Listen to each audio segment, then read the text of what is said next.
Donc aujourd'hui, c'est une audition donnée dans le cadre du projet Cleanup INSA, en partenariat entre le groupe INSA et le Shift Project. Aujourd'hui, l'objectif de cette audition sur le changement climatique, il est double. Il s'agit premièrement d'amener des premiers éléments de compréhension relatifs au changement climatique et de pouvoir discuter et d'échanger autour des connaissances et peut-être des compétences, mais à mon avis plutôt des connaissances qui sont nécessaires aux ingénieurs pour traiter la question climatique. Donc aujourd'hui, on a Jean-Louis Dufresne qui nous a rejoint, les directeurs de recherche au CNRS, co-auteur du cinquième et du sixième rapport du GIEC. Et voilà, il va nous faire une présentation. Et ben, Jean-Louis, je te donne la parole. Ok, bonsoir. Aujourd'hui, je vais vous présenter, faire une présentation essentiellement axée sur les bases physiques du changement climatique. Donc, moi, j'étudie le climat depuis plusieurs années. Je fais de la modélisation climatique. Donc, je contribue au développement des fameux modèles climatiques qui sont après utilisés dans les différents rapports du GIEC pour faire des projections climatiques. Et voilà, pendant plusieurs années, pendant une dizaine d'années, j'ai coordonné le développement du modèle couplé de l'IPSL, qui est un des quelques dizaines de modèles. Il y a une trentaine de modèles dans le monde qui font ça. Donc, ce que je vais faire aujourd'hui, je vais vous présenter, faire une présentation un peu générale de la physique du climat. Alors, évidemment, je ne vais pas rentrer dans les détails, hein, ce sera extrêmement général. Je vais approfondir deux points, hein, l'effet de serre, la modélisation numérique du climat. Et puis, je vais mentionner et plutôt donner quelques pistes après de discussion sur du coup, les besoins que ça représente en termes de connaissances scientifiques. Donc, la physique du climat, c'est une science qui a quasiment 200 ans, en fait. Et elle a été vraiment mise en avant, développée par Joseph Fourier, qui est connu pour plein de choses. Hein. Tout le monde connaît les transformés de Fourier, les séries de Fourier, etc. Et en fait, sa contribution aux sciences du climat est, à ma connaissance, très peu connue. En tous les cas, moi, je ne la connaissais pas avant de m'intéresser à la question. Et il a fait un très bel article voilà, dont j'ai mentionné le titre ici, et qui se lit très bien. On a tous un peu peur des séries de Fourier, on a quelques traumatismes, hein, c'est très mathématique. Et en fait, ce mémoire-là, en fait, il est extrêmement littéraire. Pourquoi? Parce qu'à l'époque, et ben en fait, une des choses qu'il a mis en évidence, c'était que justement la Terre, le climat était le résultat de l'ajustement de température, du bilan d'énergie entre d'une part l'énergie solaire reçue et d'autre part le rayonnement infrarouge émis par la Terre. Et à l'époque, le rayonnement infrarouge venait d'être découvert et il n'y avait pas d'équation derrière. Hein. Il n'y avait pas Stéphane Boltzmann, il n'y avait rien du tout. Donc en fait, il y a assez peu de calculs, un peu de conduction dans le sol. Mais donc voilà, c'est un article qui se lit très bien et vraiment, c'est lui donc qui a mis en place la façon de penser le climat et qui est toujours valable. Et de façon assez incroyable, il a, dans la mesure où il a établi que le climat, et ça je reviendrai dessus, c'est le résultat du bilan d'énergie entre d'une part l'énergie solaire absorbée et d'autre part le rayonnement infrarouge émis. Et bien, si on change une de ces deux choses-là, et bien, on change le climat de la Terre. Et donc là, j'ai pris cette citation en bas qui est l'établissement et le progrès des sociétés humaines, etc., pourrait changer le climat si on change fortement ce qu'ils appellent des conditions de surface. Alors, le réchauffement climatique, donc ça a commencé il y a 200 ans. Depuis, il y a eu pas mal de travaux, Arrhenius, Calendar, etc. Et ben, depuis, au cours de cette période, au fur et à mesure que la discipline se mettait en place, on a pu voir, observer, mesurer le réchauffement climatique, hein, qui est aussi représenté sur cette figure, où on a l'évolution de la moyenne des températures à la surface de la Terre en fonction du temps. Donc cette évolution est représentée en écart par rapport à une anomalie. Et donc, tout ça pour montrer que finalement, la science du climat et du changement climatique s'est développée avant finalement que le réchauffement récent important. Ce réchauffement récent, alors ce qui est intéressant, c'est qu'il y a eu, comme vous savez, beaucoup de critiques polémiques sur le changement climatique, plus ou moins bien fondées. Et un aspect intéressant qui a permis de sortir, j'allais dire, du débat critique, disons, l'évolution de la température, c'est les physiciens de Berkeley qui, grosso modo, critiquaient, comme un certain nombre d'autres, les physiciens du climat, et qui critiquaient notamment la courbe de réchauffement. Et ils ont été sponsorisés par un certain nombre ils ont été bien sponsorisés, mais ils ont fait le travail proprement. Et finalement, après quelques années de travail, ils ont publié une figure que j'ai reproduite ici, qui est exactement équivalente à celle des climatologues. Alors au début, c'était un peu vexant, la façon dont ils ont abordé la question, mais l'avantage maintenant, c'est que, disons, la question du réchauffement, de l'observation du réchauffement, elle est plus remise en question. Donc, au-delà du réchauffement, il y a plein d'autres phénomènes qui se traduisent ce réchauffement. Alors, il y a une diminution. Alors ça, c'est des extraits du dernier rapport du GIEC. Le prochain va sortir normalement l'an prochain. Alors, avec la pandémie, c'est un peu chaotique, mais normalement au cours de la semaine de l'année prochaine. Donc, ici, c'est l'enneigement dans l'hémisphère nord. Pourquoi l'hémisphère nord? Parce que c'est là où il y a plus de continents. Donc, il y a une tendance à la baisse. Pareil, une extension de la glace de mer à la fin de l'été. Donc ça, pareil, en Arctique. Donc il y a une zone de stabilité avec des variabilités interannuelles et puis une décroissance assez forte qui continue. Alors cette décroissance n'est pas présente en Antarctique, mais ça on s'y attend, mais elle est très forte, elle est quand même très significative en Arctique. Et puis il y a un accroissement du contenu en chaleur de l'océan. L'océan se réchauffe dans sa masse, donc il y a le contenu de la chaleur en joules. Et très directement lié à ça, il y a l'augmentation du niveau de la mer qui est, disons, de 15-20 cm depuis le début du siècle et qui va continuer. Donc ça, c'est des marqueurs très globaux du changement climatique. Il y a beaucoup plus de marqueurs locaux sur lesquels je ne vais pas revenir là pour l'instant. Et la cause de ça, c'est l'évolution des gaz à effet de serre, notamment l'évolution du CO2. Ici, en vert, alors il y a plusieurs gaz à effet de serre, mais je vais me concentrer sur le CO2, ici, qui est tracé en vert. On a l'évolution depuis les années 1850 à nos jours de la concentration de CO2, qui est passée de 280 à 400 ppm aujourd'hui.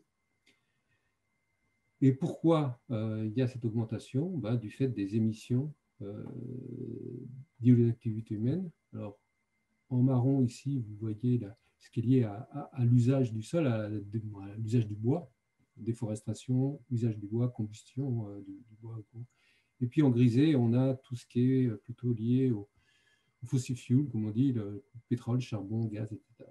On voit que ça a explosé à partir des années 1950. Donc ça, c'est la source en bas, ça c'est le résultat. Et en fait, la source, donc à la fois liée à déforestation et aux émissions de gaz à effet de serre, au bout de quelques années, il en reste à peu près 40% dans l'atmosphère. Il en reste, il y a des schémas qui n'apparaissent pas. 40% dans l'atmosphère.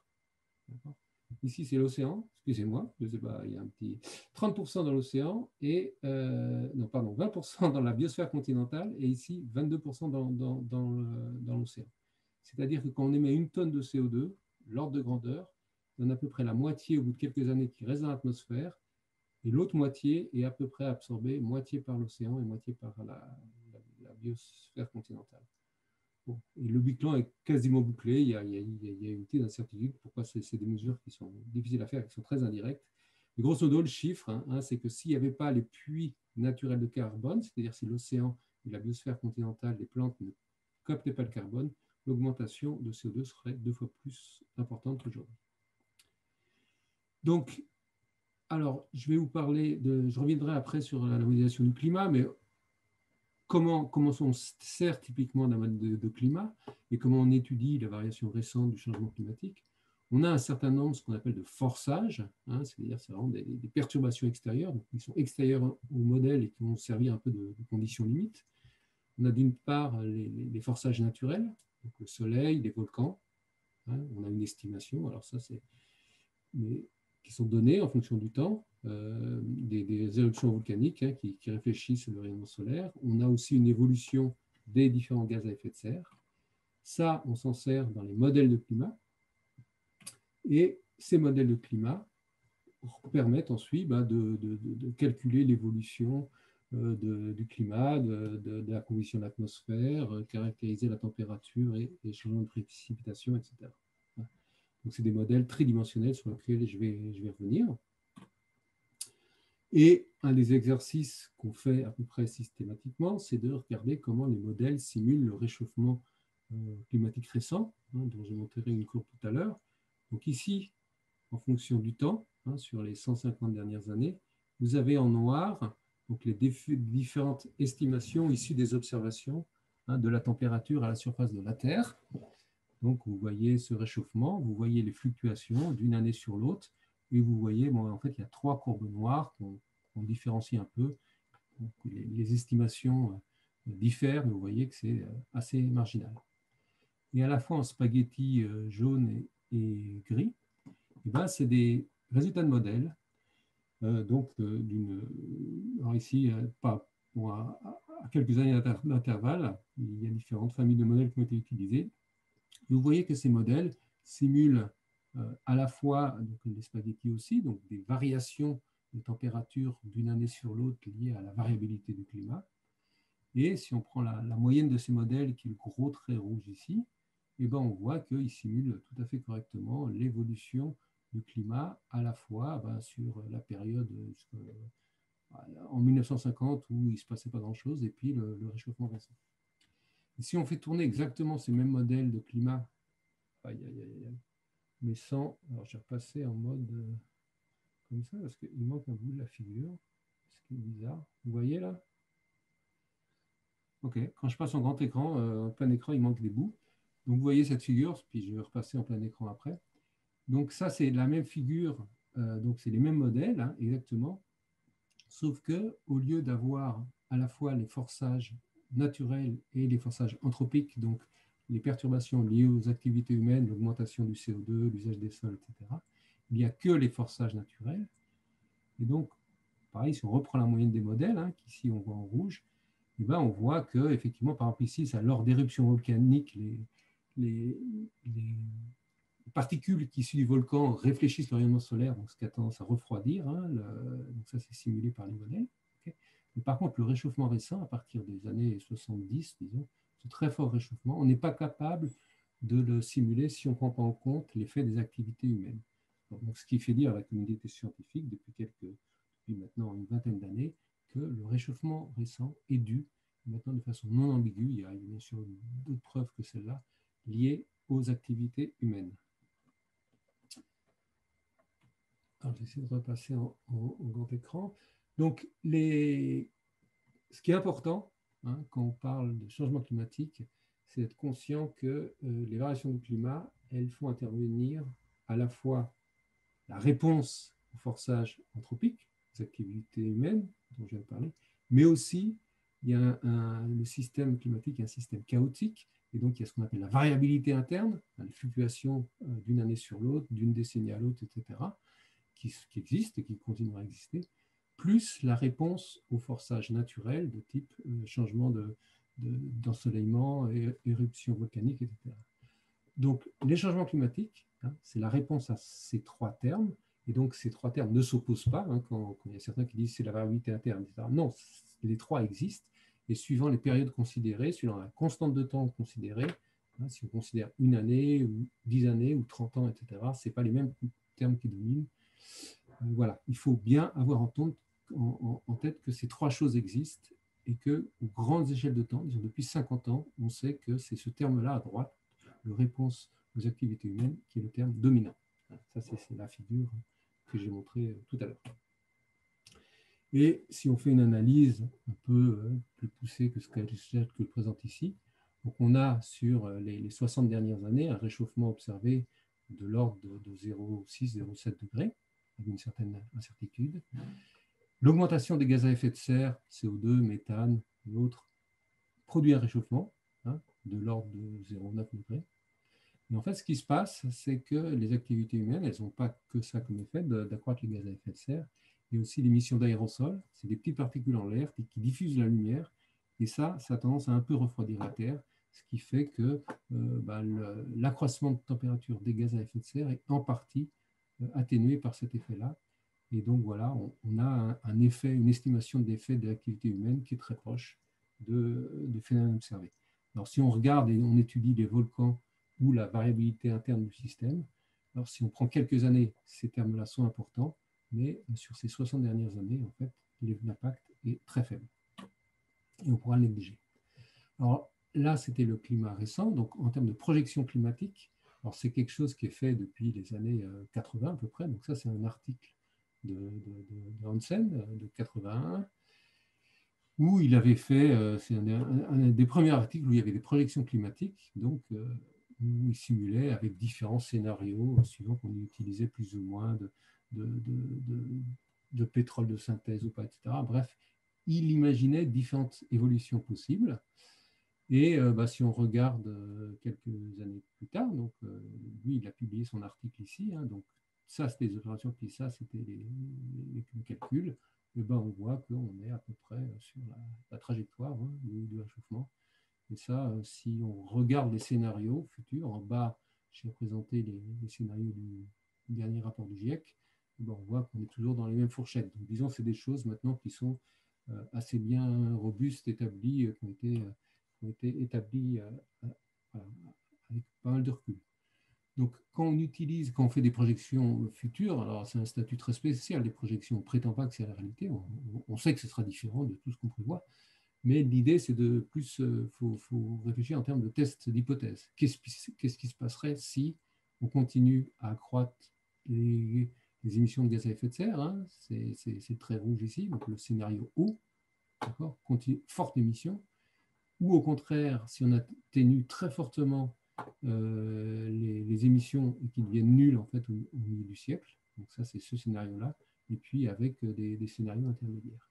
Donc là, dans la suite, je vais concentrer à ces deux scénarios extrêmes, hein, celui où il y a les émissions continuent de croître et celle où, au contraire, il y a un arrêt très, très rapide des émissions, un faible accroissement de la concentration de CO2.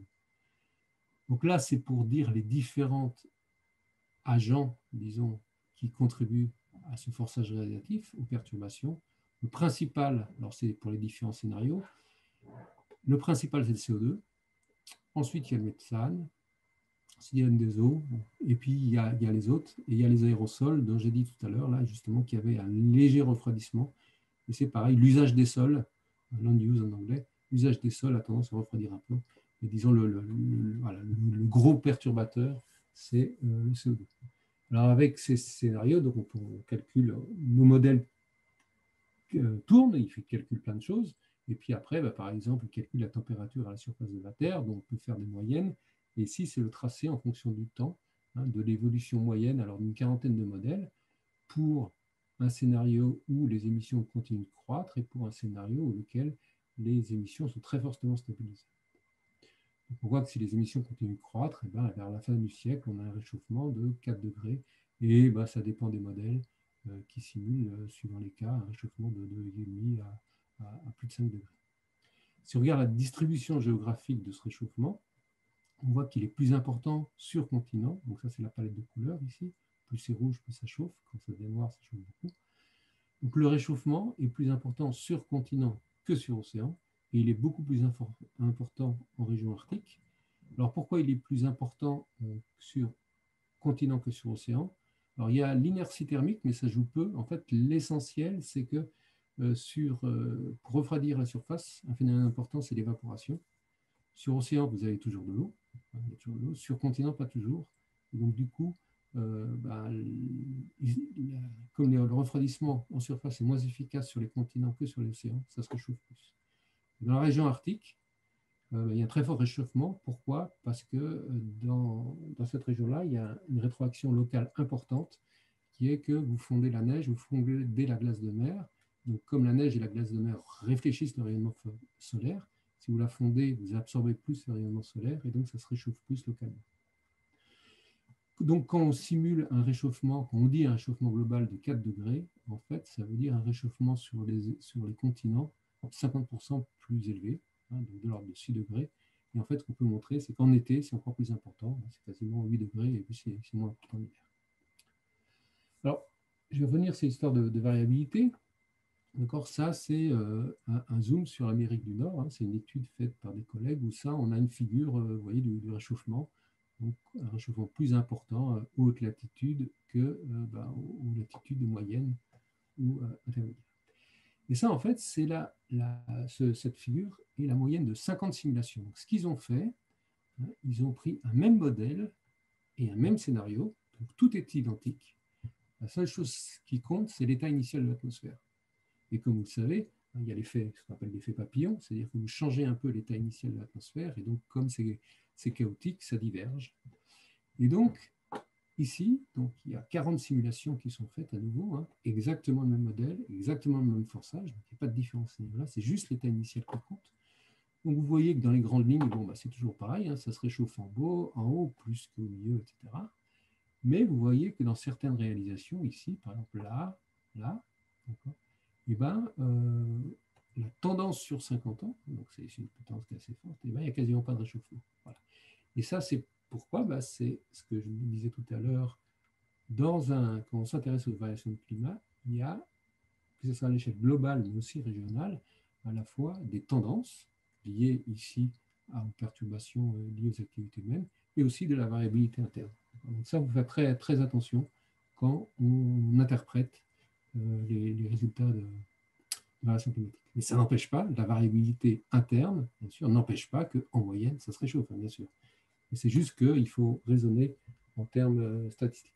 Bon, ça, c'est une figure, c'est pareil, c'est fait par un collègue. Alors, je pourrais éventuellement tout à l'heure montrer l'animation où on voit sur la France, hein, donc ça, c'est un modèle global, mais on voit les fluctuations sur la France.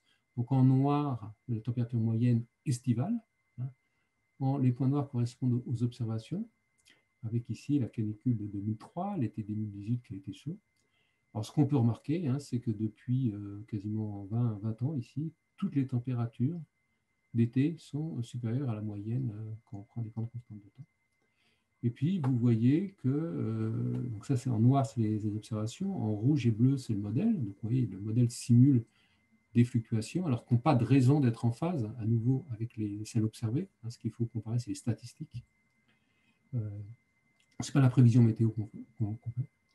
Et en bleu, ici, c'est une situation où on ne change rien, donc tout est stable, il n'y a pas d'augmentation de concentration de gaz à effet de serre.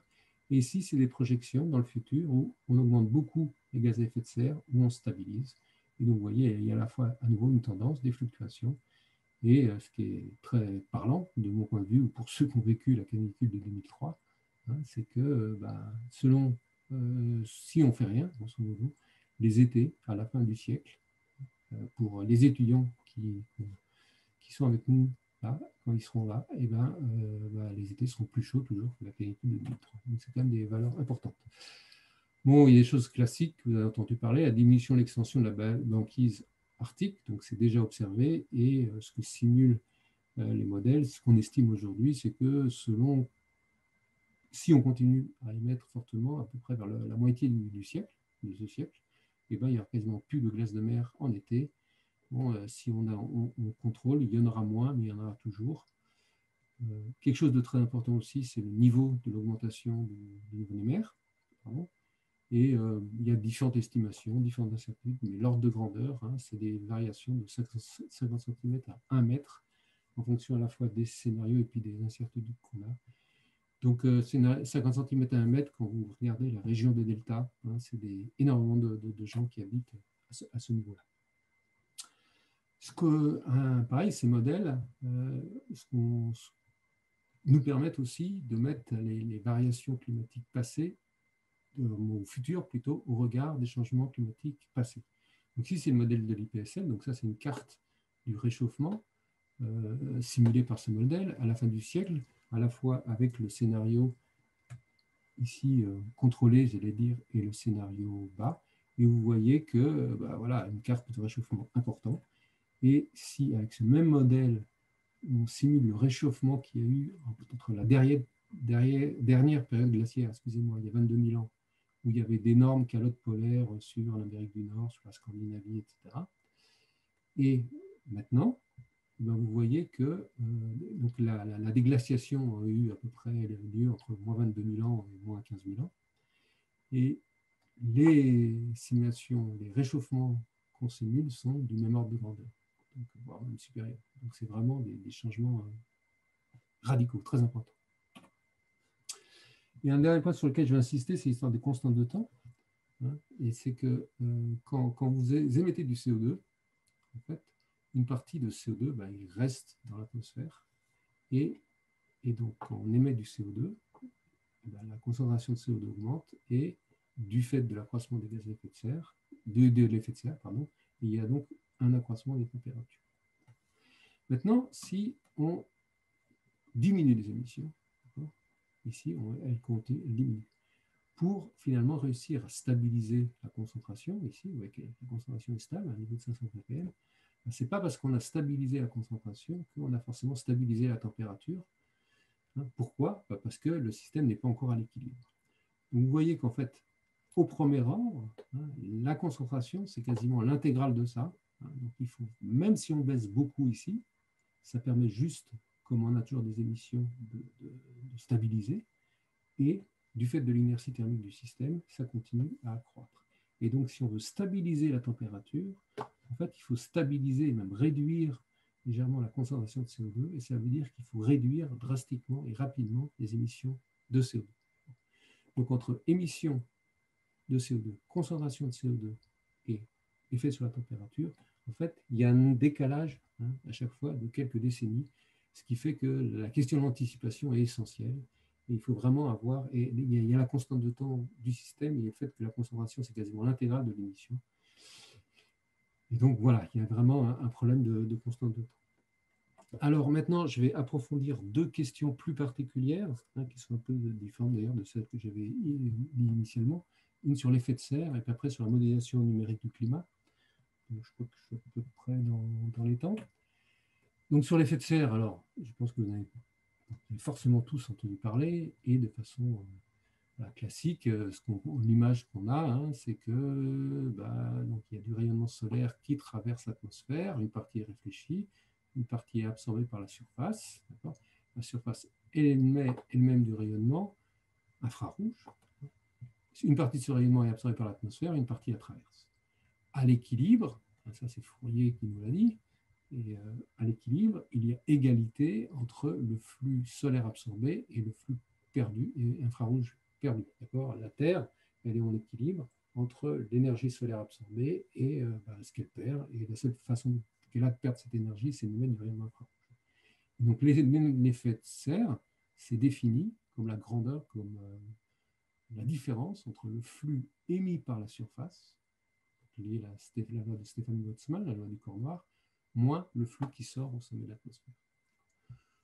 Les mesures par satellite nous permettent de mesurer très bien ces grandeurs-là, à la fois le flux solaire reçu et le flux infrarouge émis. Donc la température de surface ou même les mesures nous permettent d'estimer ce flux-là. Et donc on est capable de faire la différence entre ce flux émis par la surface et le flux qui sort. Et on obtient que sur Terre, l'effet de serre est d'environ 150 watts par mètre carré. Alors, à quoi est dû cet effet de serre? Pour estimer cet effet de serre, qu'est-ce qu'on fait? On utilise des modèles, qu'on appelle des modèles radiatifs, dans lesquels on prescrit, on donne les profils atmosphériques de composition de CO2, de vapeur d'eau, la position des nuages, du méthane, etc., de l'ozone, de tous les gaz. On connaît les propriétés radiatives, les propriétés d'absorption des différents gaz, qui sont mesurées sur la spectrométrie, etc.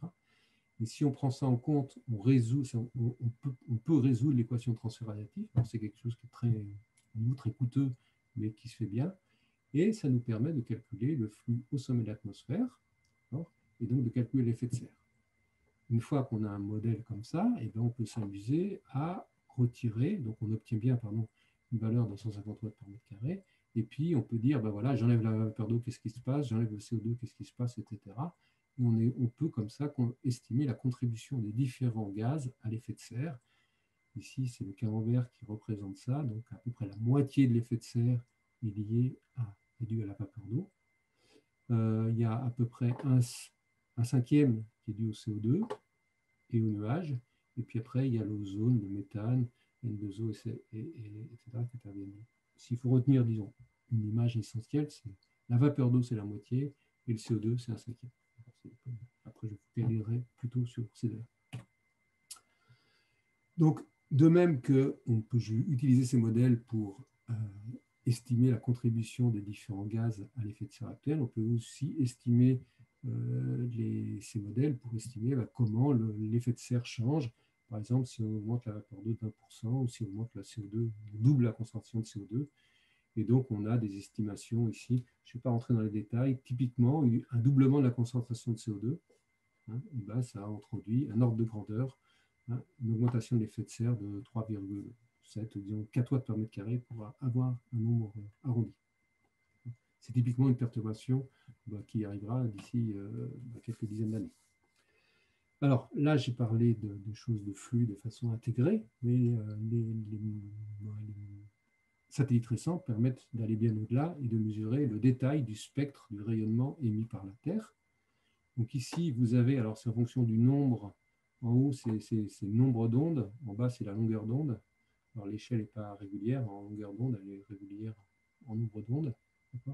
Donc ici, vous avez le rayonnement la partie infrarouge. Ici, vous avez le proche infrarouge, pardon, l'infrarouge lointain. En orange et en bleu, vous avez la loi du corps noir pour différentes températures, ici 23, 2 degrés Celsius.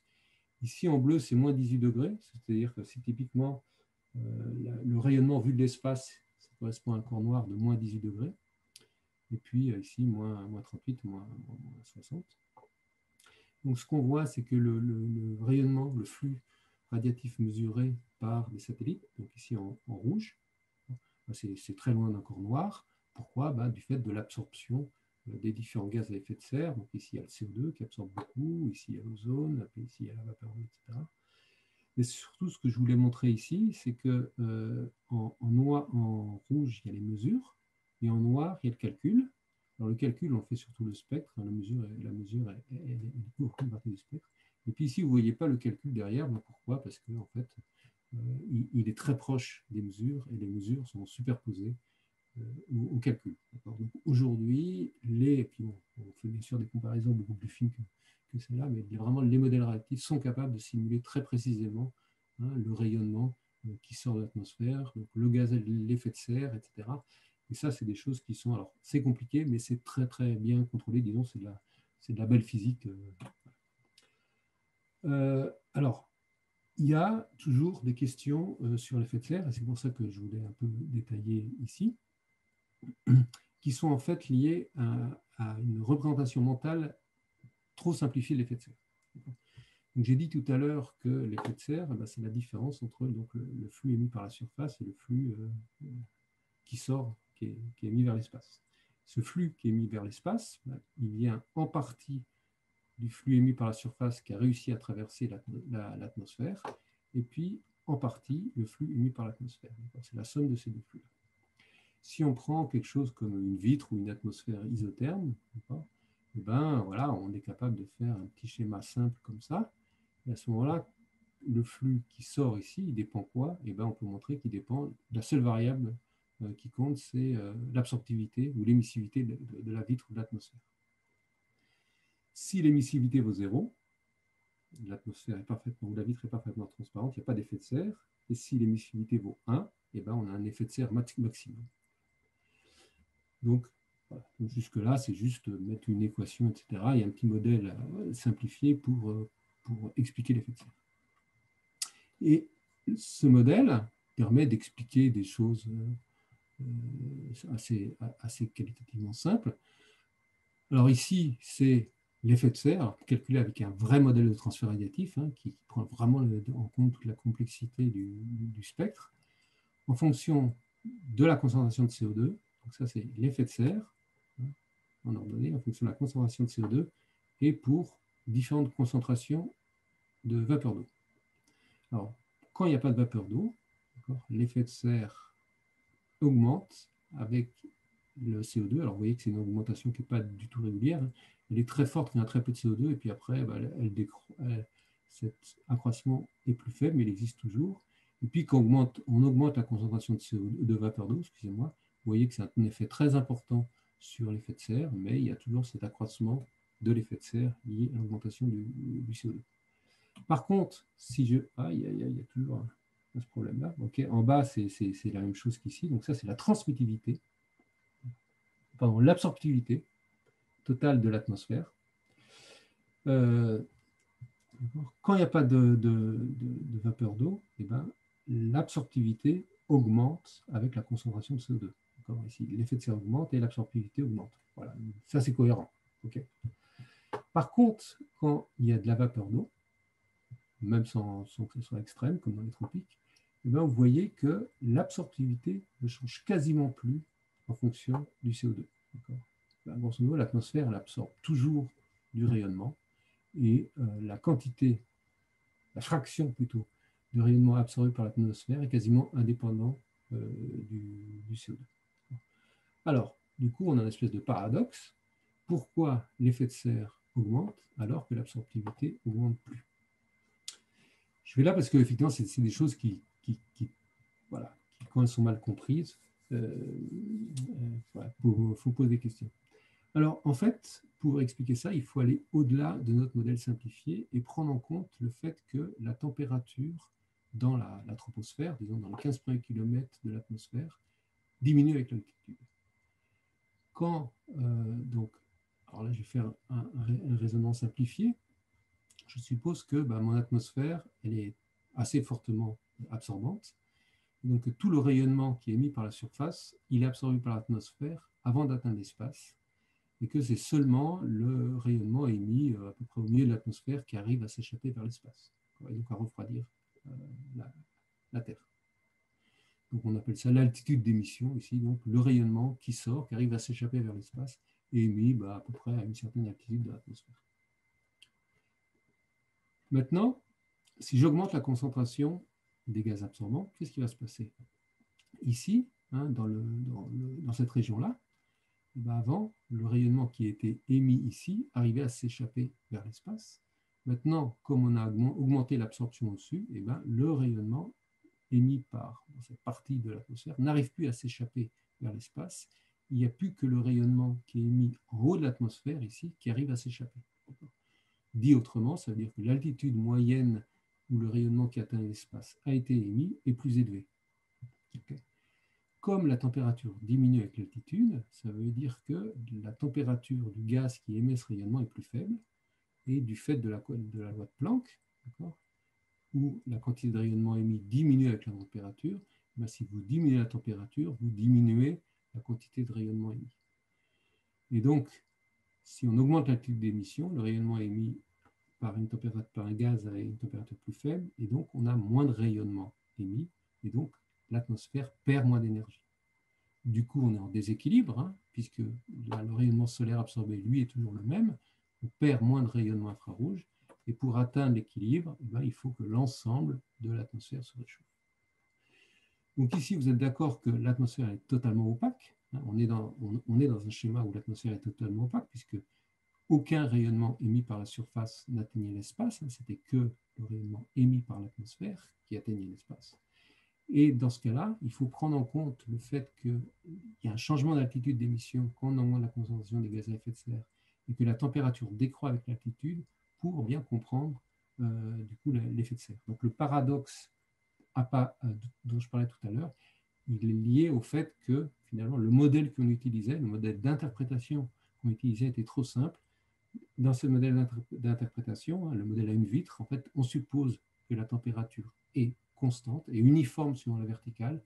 Et en fait, ça ne permet pas d'expliquer des choses plus compliquées. En fait, c'est important de prendre en compte le fait que la température diminue avec l'altitude. Auquel il y a un petit film fait par des collègues de l'IPSL, du CEA, et qui permettent sur la modélisation du climat et que je trouve très bien fait.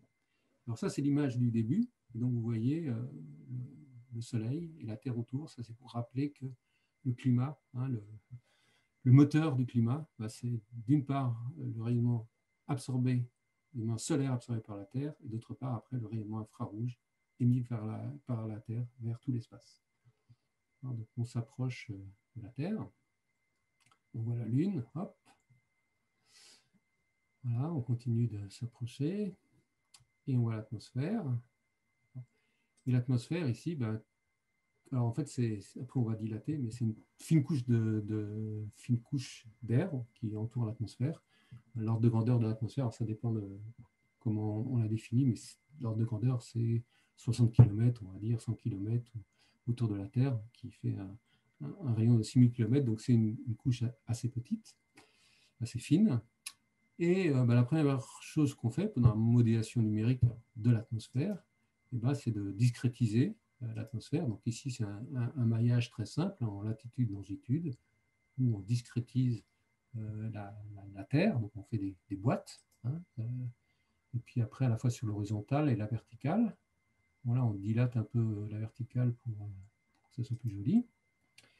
Et pareil, on fait pareil sur la surface, on fait un maillage à la fois sur l'océan et sur les continents, et puis sur les maïs, etc. Alors là, on s'approche, on va regarder plus ce qui se passe dans l'atmosphère.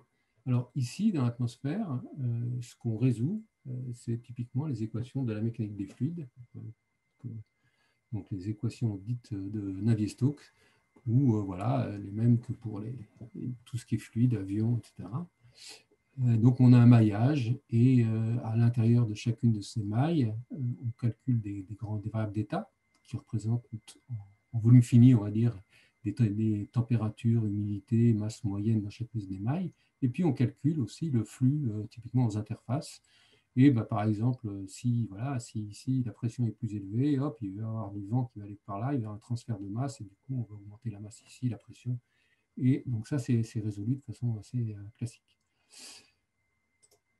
Mais ce qui est moins classique dans plein de domaines, une des difficultés très importantes de la modélisation du climat, hein, c'est que ces mailles elles ont une certaine taille et que des phénomènes très importants comme notamment les phénomènes nuageux, les phénomènes de turbulence petite échelle, etc., les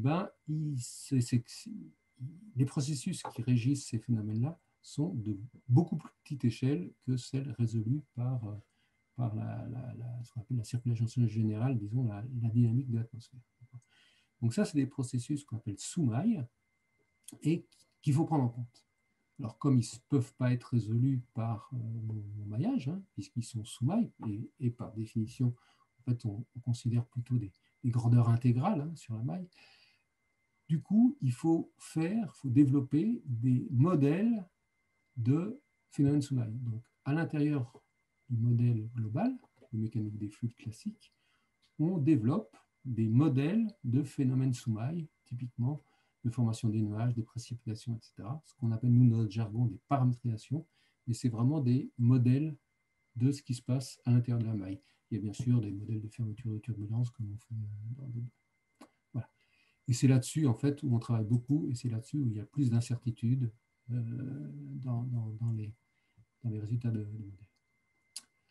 Donc ça, c'était dans l'atmosphère. Maintenant, si on s'intéresse à la surface, pareil, il y a la même question de phénomène sous-maille. Et puis ici, vous voyez un peu le cycle de l'eau, avec de l'eau qui s'écoule, qui s'évapore, qui se condense, qui est advectée au-dessus des continents, il y a de la pluie, etc. Ça, c'est des phénomènes qu'on prend en compte. On peut prendre en compte aussi l'émission de gaz à effet de serre ou d'aérosols par les activités humaines. Alors dans l'océan, c'est un peu comme dans l'atmosphère, sauf qu'il faut creuser, c'est sous l'eau au lieu d'être au-dessus, et puis voilà, on résout la même famille d'équations, hein, c'est aussi l'équation de Navier-Stokes, voilà, donc ça c'est des effets de couleur pour montrer qu'on prend en compte les gradients de température, on calcule les gradients de température, et ça c'est alors quelque chose, c'est censé, ces petites billes là, représenter le plancton, pour dire que maintenant dans les modèles de climat, on a aussi des modèles du cycle du carbone, avec le carbone qui est dissous dans l'eau et qui est absorbé par le plancton. Donc, tout ça, on met ça sous forme d'équations d'abord physiques, après mathématiques, qu'on intègre dans des programmes sous forme numérique, on écrit des programmes informatiques, qui est toute une série d'étapes, et finalement, tout ça, ça rentre dans des supercalculateurs, donc, sur lesquels qui nous permettent de faire des simulations. Alors des ordres de grandeur, hein, on travaille sur, nous, des gros supercalculateurs du CNRS et du CEA. On fait tourner nos programmes, typiquement, c'est quelques milliers de processeurs pendant plusieurs mois, des choses comme ça. C'est des ordres de grandeur. Alors ça, c'est quelques exemples de résultats de simulation, juste pour montrer.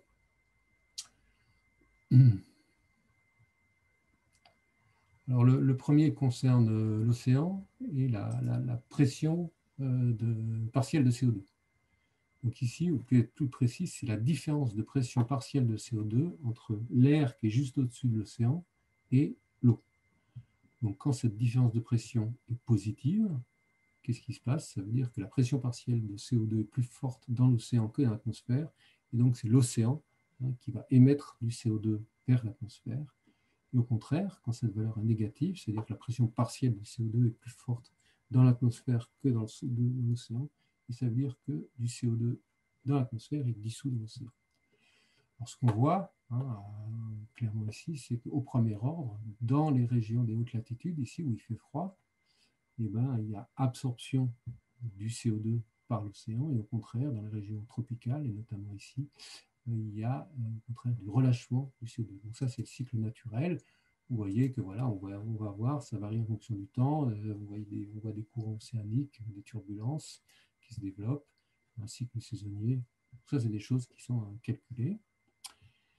Ça, c'est des précipitations. Donc en blanc, c'est là où il pleut.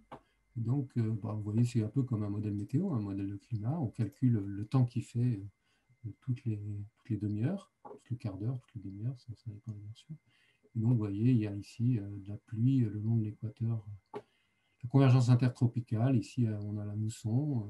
Ici, on a les dépressions qui passent. Voilà, c'est un modèle de climat. Donc, mon message ici, c'est de dire un modèle de climat, c'est avant tout un modèle physique, ce n'est pas un modèle statistique. On fait des analyses statistiques, mais c'est du résultat d'un modèle physique qui contient l'essentiel des processus sous forme physico-chimique. OK. Voilà, donc ça c'était pour présenter un peu les modèles de climat. Et donc, c'était le dossier, deuxième point. Donc maintenant, en termes de connaissances, alors ça c'est des choses que j'ai mis comme ça et qui sont vraiment sujettes à discussion. Je ne prétends absolument pas que ce soit ni exhaustif. Bref. Quelque chose qui me paraît important, c'est d'une part les bases physiques du climat. Alors j'ai essayé de montrer ça. Il y a plein de physique, je dis physique parce que je suis physicien, mais il y a vraiment physique et de la chimie là-dedans. Et il y a un message très fort, je pense, qui est bien que le système soit chaotique et donc par nature imprévisible, le climat en tant que tel est vraiment directement lié au bilan radiatif de la Terre. C'est le bilan d'énergie de la Terre qui gère le climat. C'est Fourier qui l'a affirmé il y a 200 ans, et on continue de travailler là-dessus. Et voilà, c'est vraiment le paradigme dans lequel on se place. Donc on change le bilan radiatif, on change le climat. Ça, c'est vraiment quelque chose. Alors on ne sait pas exactement comment, mais par contre, on sait que c'est forcément le cas. Alors, on peut, l'étude du climat, ça se décline dans plein de structures différentes, géométriques, thermodynamiques, thermiques, mécanique des fluides, spectroscopie, rayonnement, chimie. Je n'ai peu parlé de chimie, mais si on s'intéresse au méthane, aux aérosols, etc., il y a beaucoup d'activités chimiques. Donc il y a un corpus disciplinaire derrière qui est très varié, et on peut faire, de la belle physique, de la belle chimie, etc., pour étudier le climat. Le deuxième message fort, je pense, c'est, j'ai titré ça de façon un peu provocante, En route vers l'inconnu, pour bien faire passer l'idée que on va vers quelque chose qu'on ne connaît pas par construction. Et donc, du coup, qu'on ne connaît pas au sens fort du terme, pour lequel on n'a pas d'expérience. Le climat, schématiquement, c'est la statistique, les propriétés statistiques du temps qu'il fait, en un endroit donné. C'est pas que la moyenne. Donc on étudie un climat, on étudie aussi les valeurs extrêmes, on étudie aussi les événements rares, etc. Mais c'est quand même des statistiques stationnaires, par définition. Et donc le changement climatique, finalement, c'est le déplacement de ces statistiques. C'est-à-dire que les événements rares, ils auront toujours lieu, mais ce ne sera plus les mêmes. La moyenne ne sera plus les mêmes, etc. Et donc, par définition, on va, à partir du moment où vous déplacez vos caractéristiques statistiques, vous allez explorer des situations qui ne sont pas connues. Et du coup, ça fait par exemple la canicule de 2003. Pourquoi elle a fait tant de morts? Finalement, c'est qu'il est arrivé en France une situation qu'on ne connaissait pas et donc sur lequel on n'avait pas de culture de savoir ce qu'il fallait faire. Et du coup, ça a eu un tas de conséquences. Il n'y avait pas l'infrastructure en place. Une conséquence importante, c'est que toutes les méthodes de travail qui reposent sur une base historique, notamment tout ce qui est dimensionnement des infrastructures, de l'habitat, etc., il y a beaucoup de choses qui reposent implicitement sur le fait que le climat, il est ce qu'il est. Et par définition, quand le climat va changer, il faut revoir toutes ces méthodes qui sont basées sur cette supposition-là. Et souvent, c'est une hypothèse qui est implicite et qui n'est pas du tout explicitée. Donc, un travail à faire, c'est effectivement en quoi quelque chose dépend ou pas de variables climatiques. Et il est difficile de connaître à l'inconnu. C'est un peu une boutade, mais c'est pour dire que, et je vais insister, oui, il y a plein de choses qu'on ne connaît pas sur le changement climatique. Pourquoi? Parce qu'on n'a pas d'expérience, donc on n'a pas de validation parfaite, mais c'est intrinsèque au problème. Et donc, il y aura toujours des incertitudes. Pourquoi? Parce que on va vers des choses qui, par définition, on ne connaît pas. Alors, pour exposer justement cet inconnu et le fait qu'on ne connaît pas tout, on en est parfaitement conscient. On est très critique, on essaie d'être très critique vis-à-vis de notre propre connaissance, de nos propres résultats. Et donc, du coup, on élabore justement un tas de façons de travailler qui permettent de construire ce qu'on appelle notre confiance. Pourquoi? Parce qu'on sait qu'on ne sait pas tout. Donc du coup, comment on fait pour, quand même, on ne connaît pas tout dans un système qui est horriblement complexe. Donc comment on sait quand même, comment on fait pour construire cette confiance. Donc pourquoi? C'est pour ça qu'on fait des simulations avec différents modèles, différentes catégories de modèles, différentes hiérarchies de modèles. On critique par rapport aux observations, on fait des études de processus, etc. Donc, il y a un énorme travail qui est fait ici et voilà, on n'est pas dans quelque chose, on n'est pas dans un domaine où on dit, voilà, on a des modèles qui sont validés et on peut les appliquer. Ils sont validés, on les valide autant qu'on peut sur le climat actuel, mais il faut bien se dire qu'il y a plein de choses qu'on ne connaît pas.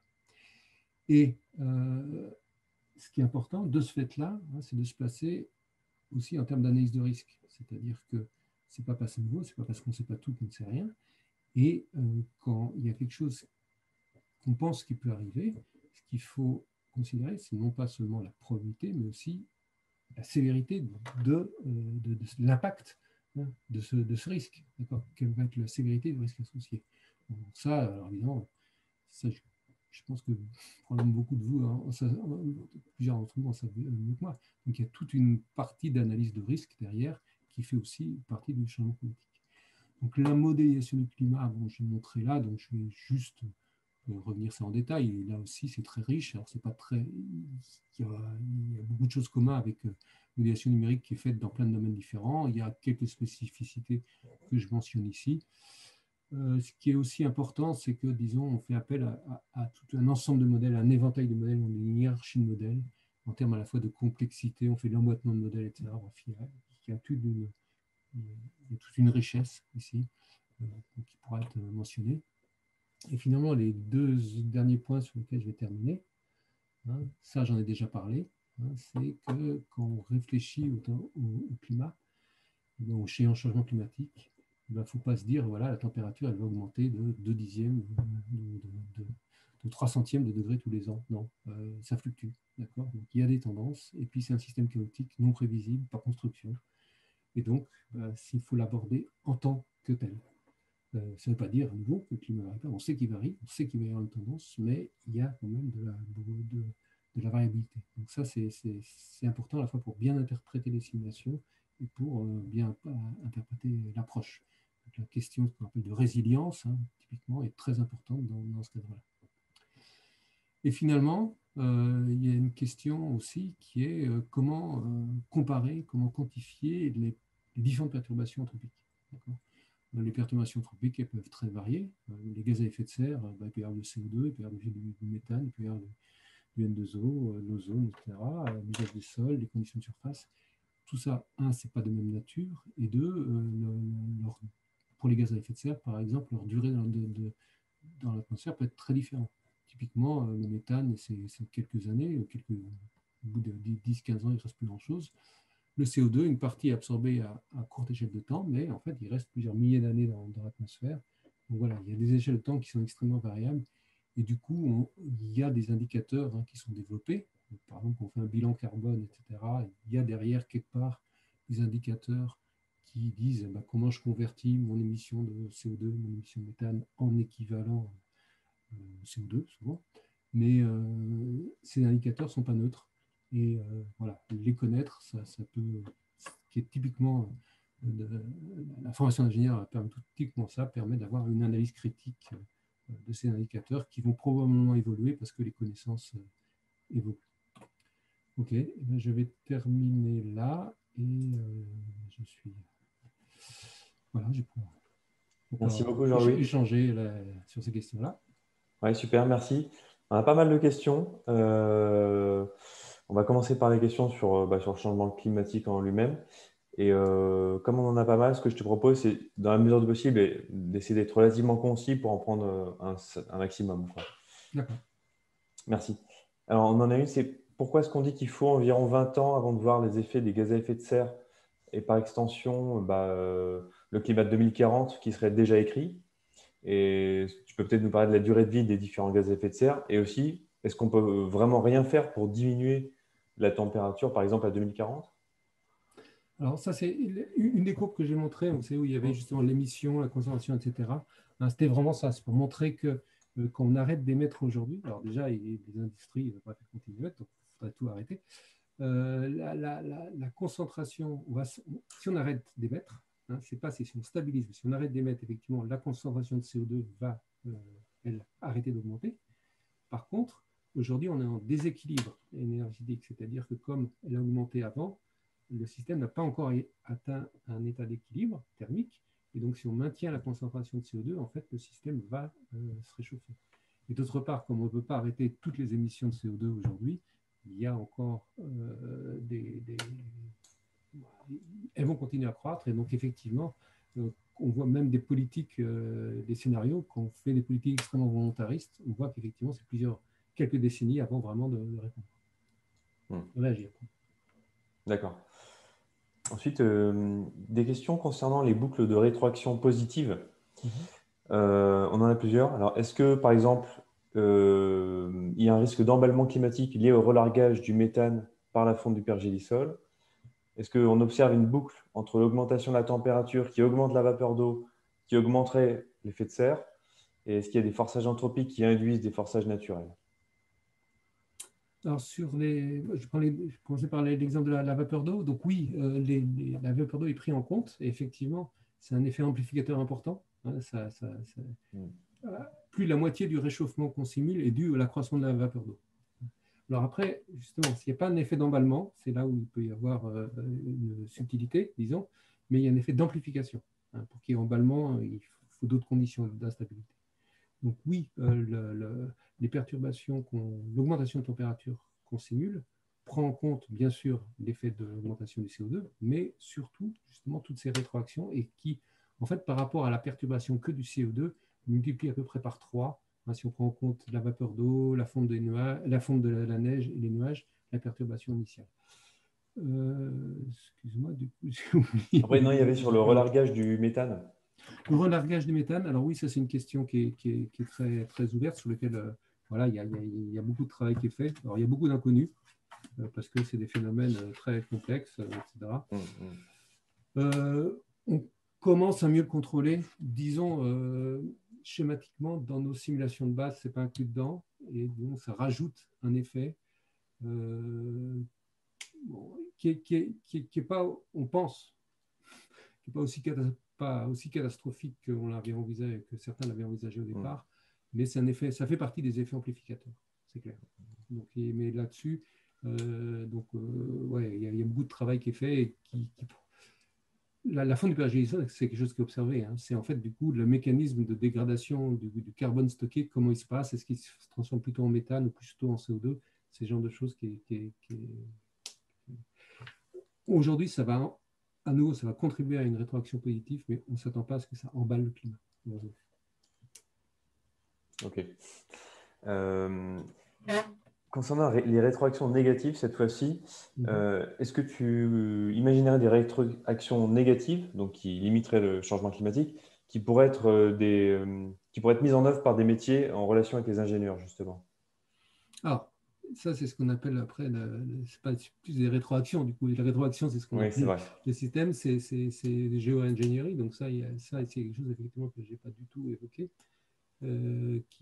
sur lequel il y a un peu de travail qui est fait. Alors, c'est assez, bon, qui pose plein de problèmes, d'accord? Donc, de politique, sociologique, etc.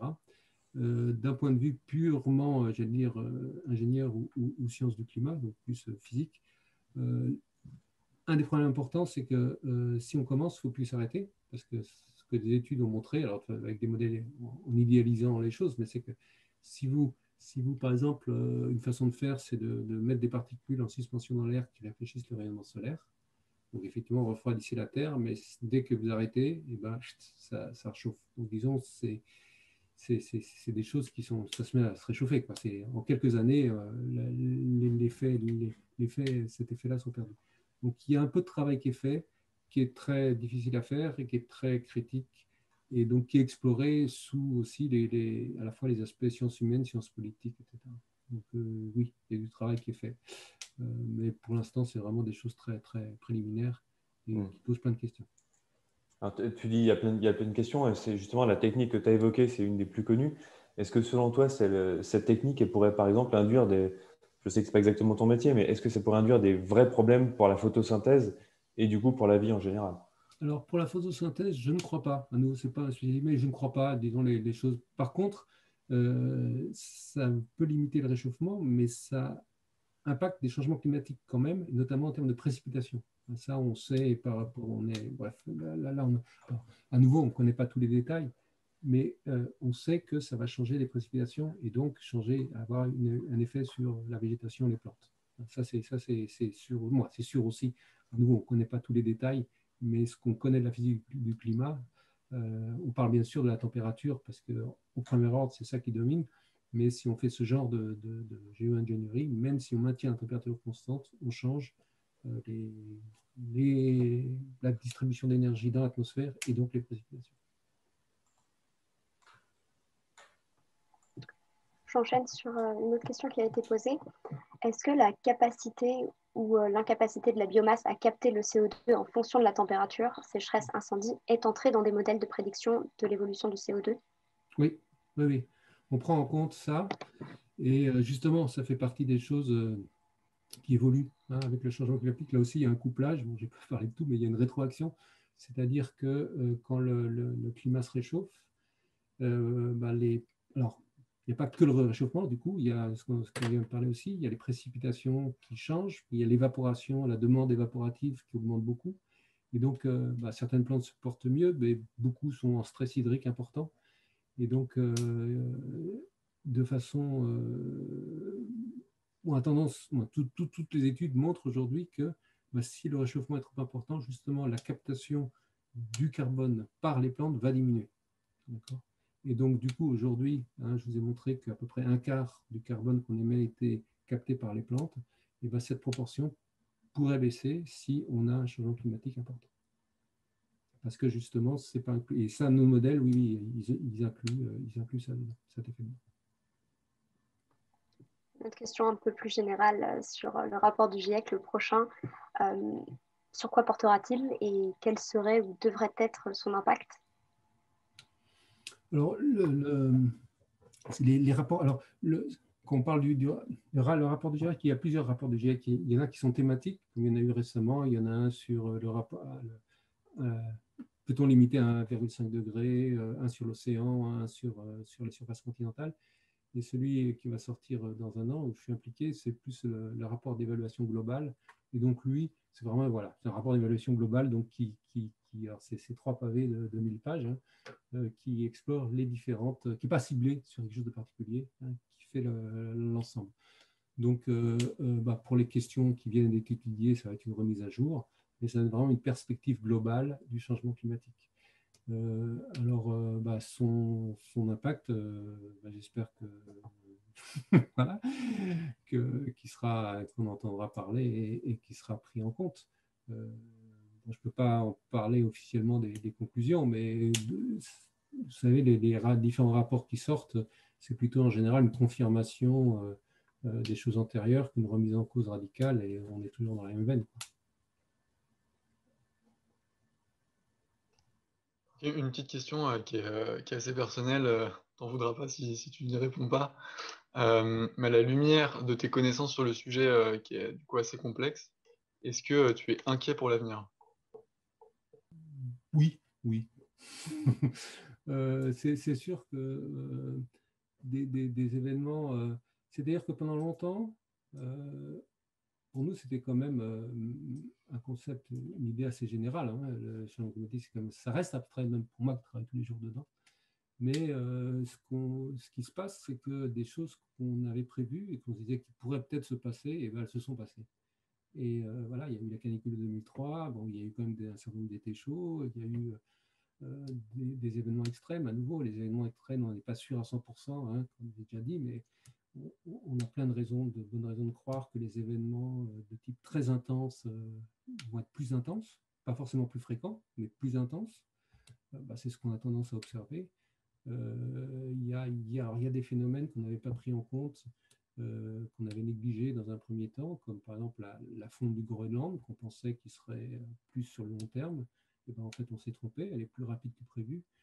Donc, oui, disons, en termes purement scientifiques, disons, voilà, après, je suis optimiste au sens où j'espère qu'on fera quelque chose, mais en termes de science, disons, ce qu'on a fait et ce qu'on a vu depuis, moi je suis depuis les années 90, ça fait un certain temps, donc maintenant dans le métier, on est parti vraiment dans les années 90 où c'était probable, mais j'allais dire, voilà, c'était quand même, c'était encore une vraie question ouverte. Ah, c'est certain, et puis après, maintenant, on voit les choses qui arrivent et qui correspondent à ce qu'on avait anticipé, donc, ouais, c'est inquiétant. Ok. Des questions sur plus le bilan radiatif pour revenir à des choses un peu plus techniques. Dans le bilan radiatif dont tu nous as parlé, est-ce que la contribution de la chaleur propre du cœur de la Terre, alors je lis une question, hein, et de la radioactivité est négligeable devant le flux solaire? Première partie de la question. Et deuxième partie, est-ce que le bilan radiatif, est-ce qu'on peut dire qu'il est équilibré dans la mesure où tu as à la fois un forçage radiatif et du coup des puits de carbone, ou des puits, pas des puits de carbone du coup, pardon, mais des choses qui viennent capter cette chaleur, cette énergie? Alors, pour répondre à la première question, alors j'aime bien l'histoire, donc je vais faire un petit retour sur Fourier. Vous connaissez tous donc, la loi de Fourier, la série de Fourier. Et en fait, lui, à l'époque où il a écrit cet article, l'idée, en fait, hein, dans lequel d'état des réflexions, c'était que la Terre, ça avait été un bout de feu, un bout de soleil qui avait été arraché du soleil, qui se refroidissait, et que justement, c'était la chaleur qui venait de l'intérieur de la Terre qui gérait la température de surface.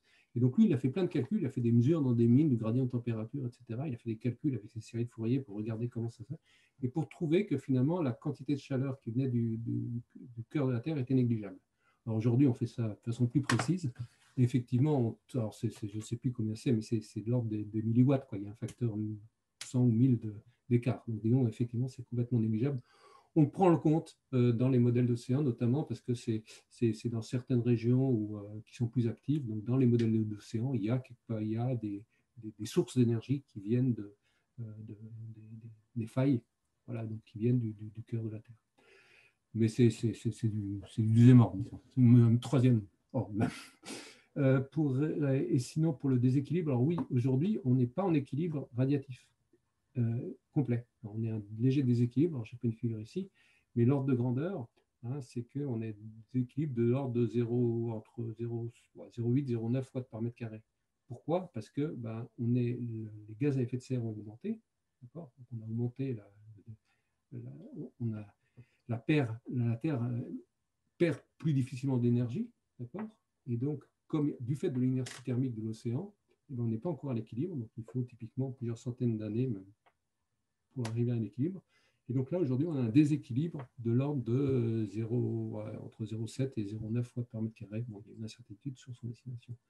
Donc oui, alors, il est bouclé si on prend en compte ça, mais effectivement, voilà, on est en déséquilibre énergétique du fait de l'absorption de chaleur par l'océan. Mais en fait, pour peut-être une précision, si le forçage radiatif en fait n'est pas nul, c'est qu'il y a un déséquilibre. C'est bien ça. En fait, c'est un calcul de différence de flux. Oui, moi, si le bilan radiatif, Bilan radiatif. si le bilan radiatif n'est pas nul, voilà, le bilan radiatif, il y a un déséquilibre aujourd'hui qui est de l'ordre de 0,7, 0,9 watts par mètre carré. Et c'est la chaleur qui est stockée dans l'océan, qui fait que l'océan, il va se réchauffer pendant plusieurs centaines, pendant milliers d'années, et ce qui va faire que quelque chose comme le niveau des mers, on sait aujourd'hui que le niveau des mers, quoi qu'on fasse, il va continuer à se réchauffer pendant des centaines d'années. Et pardon, l'océan va se réchauffer, et donc le niveau des mers va continuer à augmenter pendant des centaines d'années. Est-ce que tu penses qu'une introduction aux travaux du GIEC serait pertinente en début du parcours d'une école d'un jeune ingénieur? Est-ce que c'est trop technique? Est-ce que c'est trop restreint? Est-ce que c'est adéquat? Et qu'est-ce que tu penses de l'importance de comprendre le rôle politique du GIEC et de ses travaux pour des formations d'ingénieurs? Alors, les travaux du GIEC, je pense qu'il y a quelque chose qui est intéressant et je pense qui est assez unique, et alors qui relève d'ailleurs pas tellement de nous, mais plutôt d'ailleurs on travaille avec des gens qui font de la sociologie plutôt ou des sciences humaines. C'est vraiment le rôle du GIEC et son fonctionnement entre l'articulation entre le politique et le scientifique. Et de ce point de vue-là, le GIEC est assez unique. Alors bon, maintenant, il y a pour la biodiversité, il y a quelque chose d'un peu équivalent qui est monté, qui n'est pas tout à fait pareil. Pourquoi? Parce que ce n'est pas tout à fait la même chose, mais voilà. Ce genre de lien entre l'expertise et le politique et la démocratie, d'ailleurs, c'est très important. Et effectivement, peut-être que en tous les cas, je pense qu'il y a un sujet d'intérêt, et on voit même avec le Covid ou autre, c'est vraiment le rôle de l'expertise scientifique dans la société. Et comment se fait l'articulation entre la science, le politique et la société en tant que telle. Sachant que sur ces questions-là, c'est des questions en général compliquées, où il n'y a pas forcément, en tous les cas, s'il y a du consensus qui se fait, ça prend longtemps. Il y a plein de choses qu'on ne connaît pas. Comment on articule ce qu'on ne connaît pas avec ce qu'on pense savoir. Tout le monde n'a pas le même avis. Et donc, comment tout ça se gère? Oui, ça fait partie des choses, je pense, qui peuvent être vraiment intéressantes. Et même pour le GIEC, par exemple, que je connais bien, quand on parle du consensus du GIEC, etc., c'est déjà un abus de langage. En fait, le consensus, il n'est pas sur le résultat, il est sur ce qu'on dit des résultats. C'est-à-dire que il peut y avoir un désaccord. En fait, le consensus, c'est de dire oui, il y a un désaccord. Voilà. Ça, c'est le consensus. C'est-à-dire que le consensus, il n'est pas sur la réponse, c'est pas oui, non. C'est le consensus, il est sur qu'est-ce que la communauté scientifique pense de la question. Si elle pense qu'il y a des accords, et on dit la communauté scientifique pense qu'il y a un désaccord sur cette question-là. Donc voilà, ça c'est des choses qui sont. Le mot consensus, souvent, c'est de dire bref, oui, la gravité ne relève pas du consensus. On n'a jamais, c'est sûr. C'est pas ça la question. C'est le consensus, c'est quelle est, parce que la communauté scientifique c'est énorme. Et à nouveau, on voit bien. Je prends l'exemple du Covid parce que moi, ça me parle beaucoup. Parce qu'en fait, je fais vraiment un lien très fort avec nous. Voilà, est-ce qu'on entend une personne? C'est une personne, c'est 10 personnes, c'est une communauté, etc. Qu'est-ce que ça représente, ça?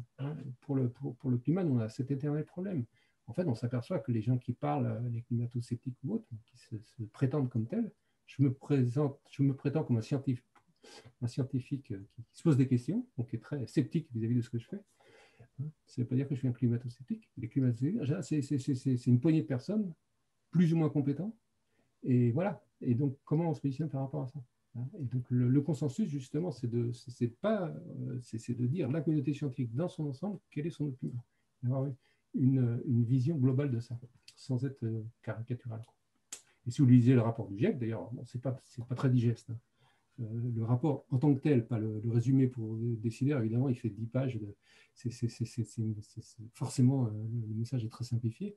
Et si vous relisez le contenu, vous voyez qu'en permanence, eh ben, il y a, oui, on pense ça, mais il y a ça, etc. Et puis, on expose plein de choses, et puis après, on dit, et ben, du bout du compte, on pense que alors, soit on est capable de faire une synthèse, soit on dit, ben non, on n'est pas capable parce que ben, c'est trop différent. Voilà. Ouais. D'ailleurs, tu parlais des climato-sceptiques, mais justement, on a des questions sur la manière de faire passer le message en général. Alors, on peut avoir en face évidemment forcément des climato-sceptiques, on peut avoir des gens qui sont dans le déni. Moi, je pense que depuis la crise du Covid, plus personne ne peut dire qu'il ne comprend pas le concept d'exponentiel, puisqu'on a tous vu des courbes de morts ou de cas qui faisaient ça. Donc, c'est peut-être un argument pour le climat, enfin, pour la compréhension du phénomène climatique. Et est-ce que les courbes que toi tu montres, elles sont finalement si difficiles à faire comprendre au grand public? Non, non. Alors, je ne suis pas un communicant, mais j'aime bien et je fais attention à faire des exposés, disons, grand public, donc à des gens voilà, qui n'ont pas de compétences particulières en sciences, donc à différents niveaux, hein, des élèves, tout public, public plus spécialisé, type école d'ingénieur ou autre. Et en général, je fais toujours bien attention de mettre très en avant le fait qu'il y a des choses qu'on ne connaît pas. Alors ça, c'est un choix. Des fois, je me fais critiquer pour ça. Mais donc, je ne me mets pas dans la position de militant, ce n'est pas mon rôle. Hein. Et en fait, mon expérience, par exemple, c'est que ça ne gêne pas du tout pour faire passer les messages essentiels. Parce que quand vous dites à quelqu'un que vous ne savez pas tout, il croit. Moi. et que, et à nouveau, ce n'est pas parce qu'on ne connaît pas tout qu'on ne connaît rien. Et ben, qu'on ne connaît pas quelque chose, à la fin, il y a des résultats. Il y a certains résultats qui sont robustes, donc qui ne le sont pas. Et donc, du coup, on ne connaît pas. Et donc, il y a une certaine prudence à prendre par rapport à ça. C'est quelque chose qui, de fait, passe très bien. On n'a pas besoin d'être caricatural et hyper simpliste pour faire passer une message. En tout cas, c'est mon point de vue. Et pour l'instant, voilà, moi, en général, quand je fais des interventions grand public, je fais garde cet esprit et de mon point de vue, ça passe. Alors, c'est pas, effectivement, il faut avoir le temps de parler, il faut avoir le temps de. C'est des gens en général qui viennent s'informer, donc ils sont prêts à passer une heure à écouter. Donc, c'est pas le journal télé de 5 minutes, hein, ça c'est très différent. Mais donc, oui, de ce point de vue-là, moi je suis assez optimiste, c'est-à-dire qu'on peut faire passer des messages. Et à chaque fois, il y a des gens qui se positionnent et qui posent des questions. Alors, plus ou moins, justement, on voit qu'ils sont plus ou moins climato-sceptiques. C'est souvent d'ailleurs dans l'agressivité de la question que de la nature de la question. Mais il y a plein de questions. Ce qu'il faut bien voir, c'est que quasiment toutes les questions que les gens se posent, les scientifiques se la sont posées. D'accord ? Donc, elles sont légitimes, fondamentalement. Voilà. Ce qu'il y a, c'est qu'effectivement, elles ont été abordées et elles ont été déclinées. Et des fois, en général, on a une réponse après quelques dizaines d'années de travail. Donc, mais disons, toutes les questions, de mon point de vue, sont légitimes.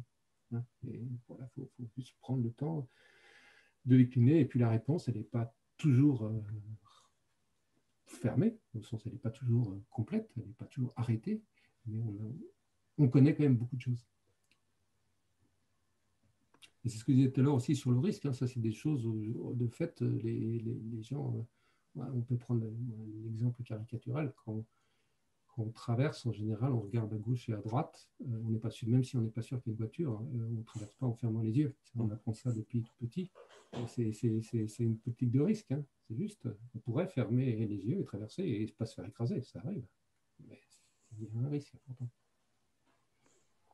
Une question cette fois-ci axée sur les connaissances liées au changement climatique.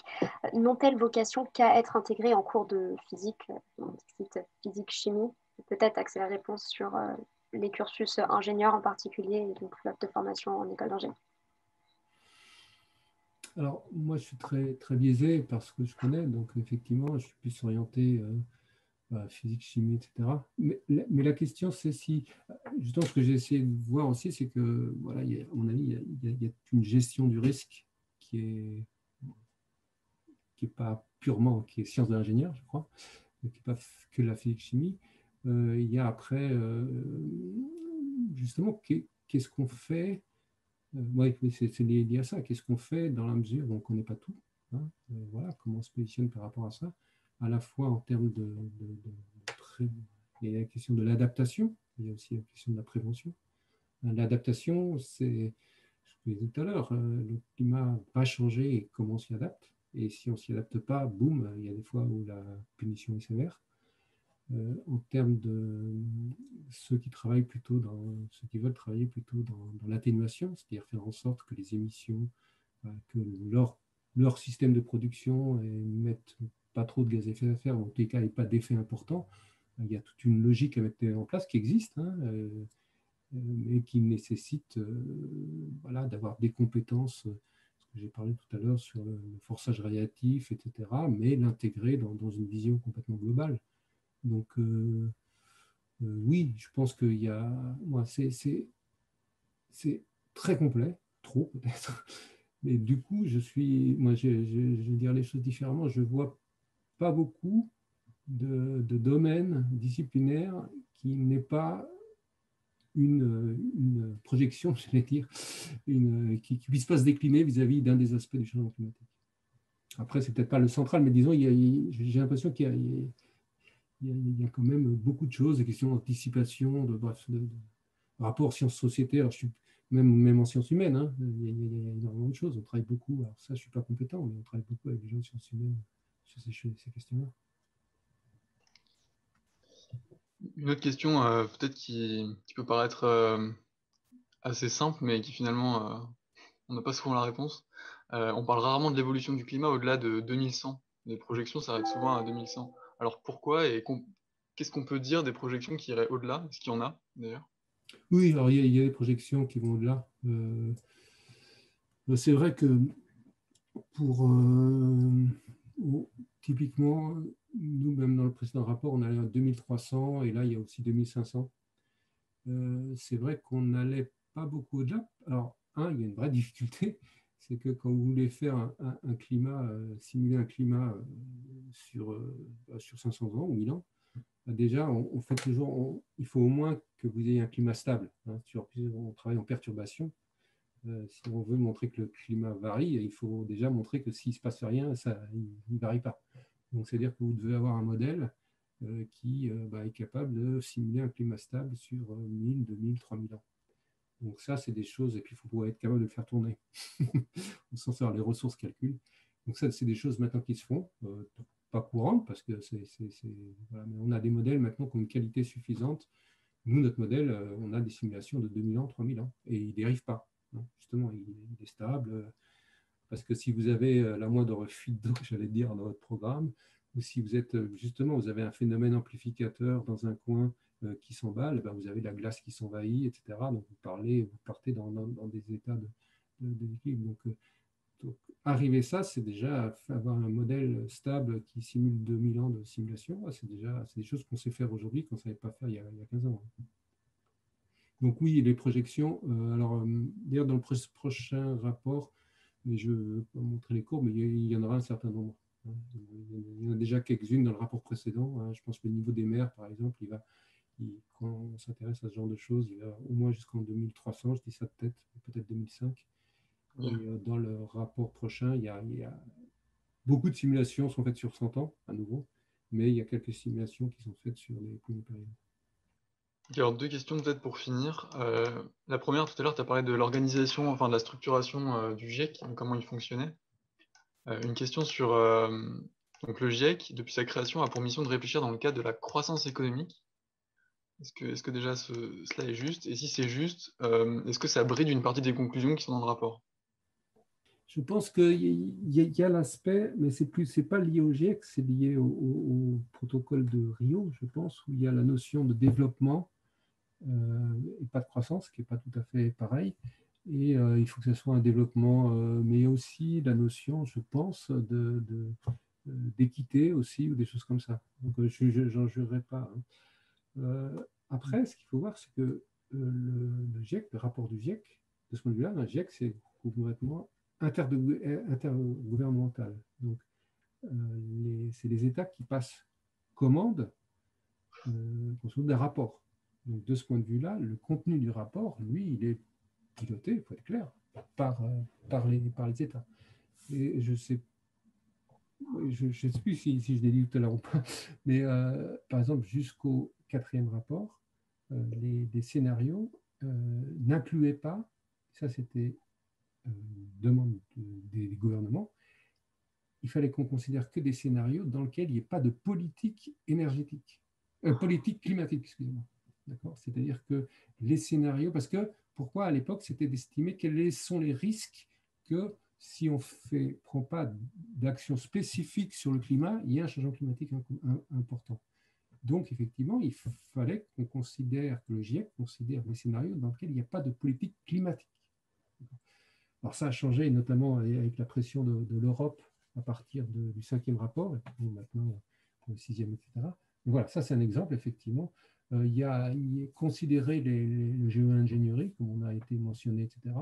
Beaucoup de scientifiques du climat étaient extrêmement réticents, parce que, pour plein de différentes raisons.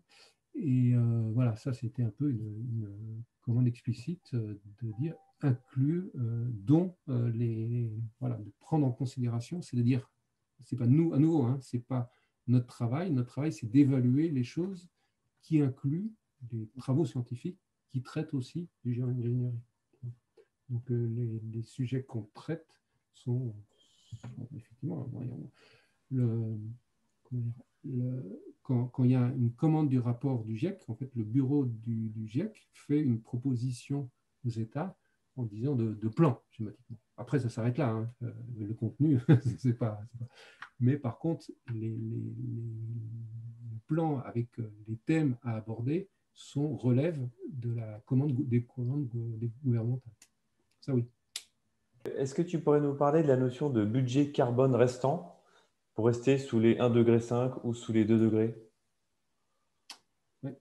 Alors, il y a quelque chose qui est maintenant assez bien établi, c'est que, disons, à l'horizon de 100 ans ou 200 ans, disons, le réchauffement du climat est directement proportionnel à la quantité de CO2 émis, de gaz à effet de serre émis, mais essentiellement du CO2 parce que c'est lui qui a la durée de vie la plus longue. Donc ça, c'est une relation qui est très forte, à nouveau avec une incertitude, etc. Mais on sait que si on émet plus, on va chauffer plus de carbone. Donc du coup, si on se donne une cible en température, ça se traduit par une cible en termes de quantité de CO2 qu'on peut émettre, à nouveau avec une barre d'incertitude. Et du coup, comme on sait ce qu'on a déjà émis, eh ben, la différence entre la cible et ce qu'on a déjà émis, ben, ça donne ce qu'on peut encore émettre. Voilà. Donc ça, c'est très, très schématiquement, c'est vraiment comme ça que ça marche. Et donc après, eh ben, le timing, il compte, mais c'est vraiment du deuxième ordre. C'est vraiment au premier ordre. Et ça, c'est vrai que c'est quelque chose un message très important que non, je n'ai pas montré la figure. C'est que le réchauffement à l'échelle de 150 ans dépend vraiment au premier ordre de la quantité totale de CO2. C'est vraiment, la relation est extrêmement forte et il y a des bonnes raisons scientifiques derrière pour que ça soit le cas. Donc voilà, si on veut se limiter à une température, il faut se limiter à une quantité totale de CO2 et donc, comme on sait ce qu'on a déjà émis, il reste un potentiel d'émission. On a aussi une question, justement, ça rebondit un petit peu sur ce que tu dis, sur le positionnement que les climatologues peuvent avoir par rapport, justement, est-ce que vous considérez qu'il y a des véritables politiques climatiques aujourd'hui? Est-ce qu'elles sont suffisantes? Pourquoi est-ce qu'il y a peu de climatologues qui parlent de décroissance, si c'est peut-être une solution? Ça, c'est du coup, comment on se positionne ou pas dans l'arène politique. C'est ça un peu la question. Parce que je crois qu'il y a pas mal de climatologues qui, en tous les cas, vis-à-vis des émissions de carbone sont très claires, hein, la limitation.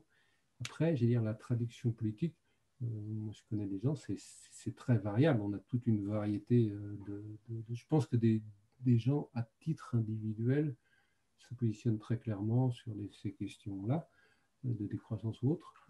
Après, il y a toute une variété très, très forte. Je ne sais pas si c'est... Dans le début de ta question, j'ai oublié, excuse-moi. Non, c'était le positionnement que vous, climatologue, vous pourriez avoir par rapport à la décroissance ou aux politiques actuelles qui sont menées soit au niveau international, soit au niveau national. Est-ce que vous pensez qu'elles sont suffisantes?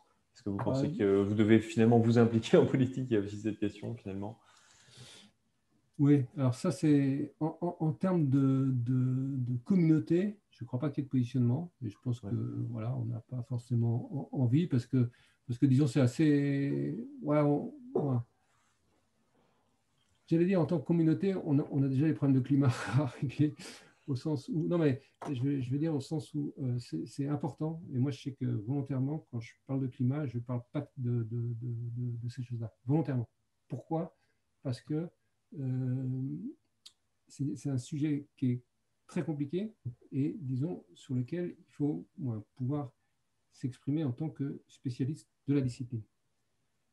Après, sur la communauté derrière, il y a le.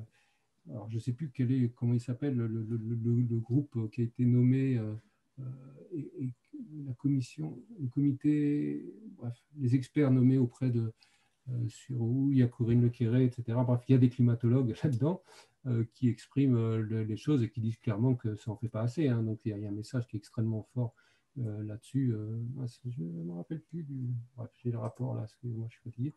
Là-dessus, où il y a des messages quand même assez régulièrement qui disent attention, le rapport 1.5 ou autre, c'est un rapport du GIEC, il est très clair. Il dit si on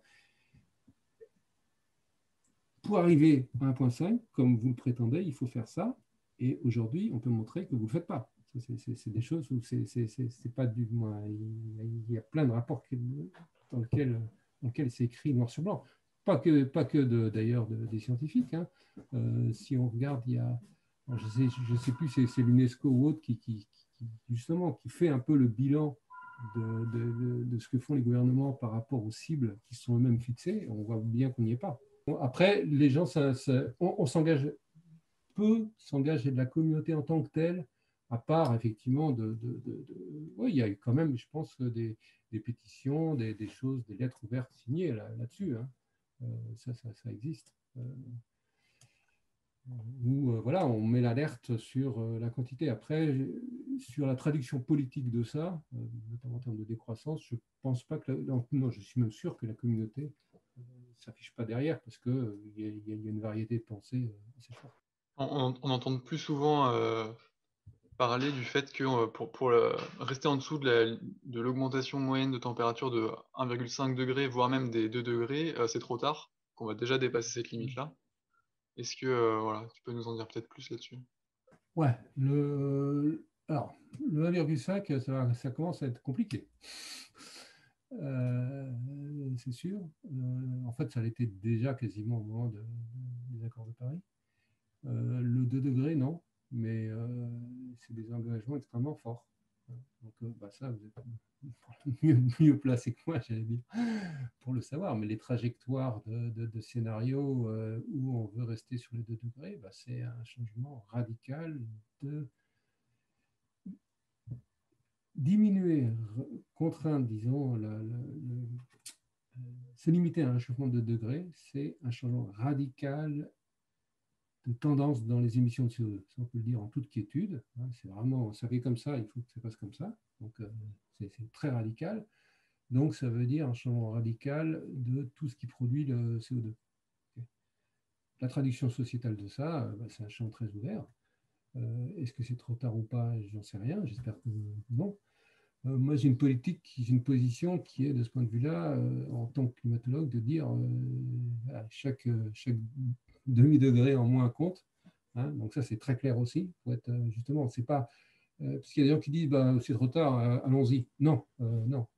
Tout ce qui, plus le changement climatique sera important, plus ses conséquences seront, plus le réchauffement sera important, excusez-moi, plus les conséquences seront du changement climatique seront importantes. Ça, on le sait aussi.